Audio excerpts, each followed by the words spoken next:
গ্রামের মতো শান্তি শহরের কোথাও খুঁজে পাবেন না। হাজার টাকা কোটি টাকা দিয়েও কিনতে পাওয়া যায় না এই সুখ।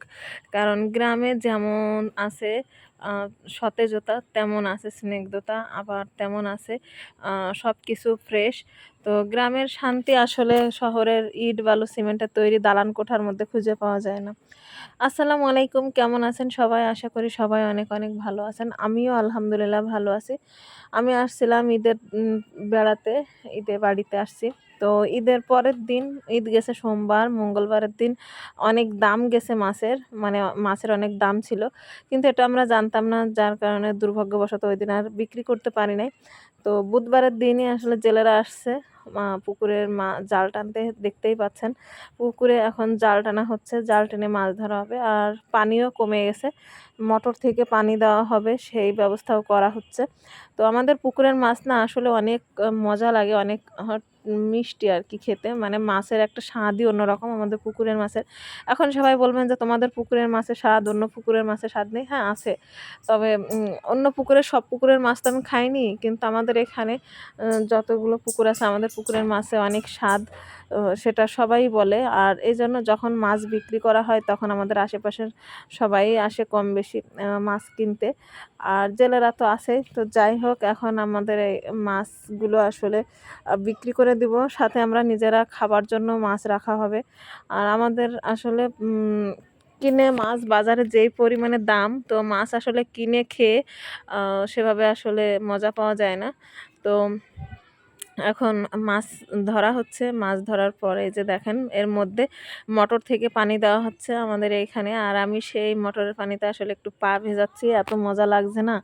যেমন ঠান্ডা, এই গরমের মধ্যে আসলে মন চাচ্ছিল আমি এইখানে একটুখানি পানির মধ্যে শুয়ে থাকি এইখানে। কিন্তু আসলে চারিপাশে মানুষজন, তো অনেক লোকজন, যার কারণে আসলে পারলাম না। তো যাই হোক, ও সামনে কোনো একদিন ভিজবো, মানে এইখানটাতে একটু গড়াগড়ি করবো আর কি, এরকমটা ইচ্ছা আছে। পানি দেখলে আসলেই গরমের সময় লোভ সামলানো যায় না। আর এরকম জিনিস তো আসলে শহরে পাওয়া যায় না।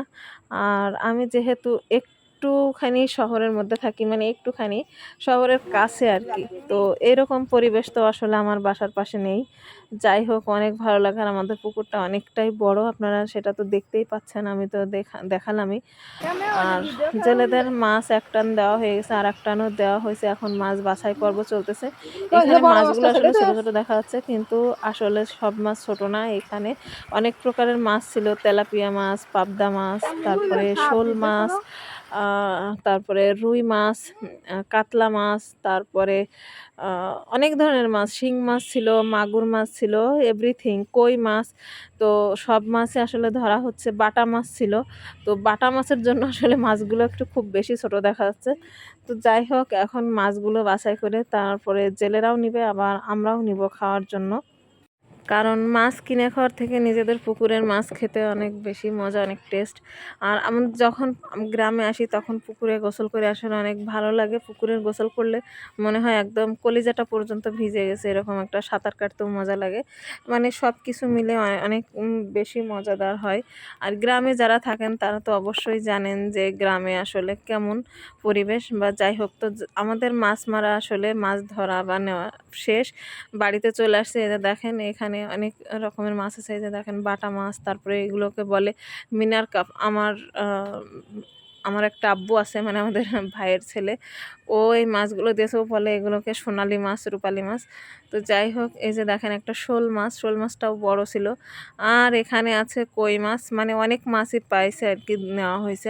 কই মাছ, তেলাপিয়া মাছ, তারপরে পাবদা মাছ, শিং মাছ আছে, সব কিছু আর কি।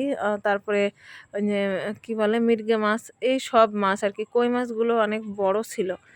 তো সব মাছ এখন নিয়ে আসা হয়ে গেছে, এই যে দেখেন পাবদা মাছ। তো এগুলো এখন কাটাকাটি হচ্ছে, লোকও মাছ কাটার লোকও চলে আসছে, তারা অলরেডি মাছ কাটা শুরু করে দিয়েছে। তো মাছ কাটা শেষ। আজকের মতো এই ভিডিওটা এই পর্যন্ত। সবাই ভালো থাকবেন, আল্লাহ হাফেজ।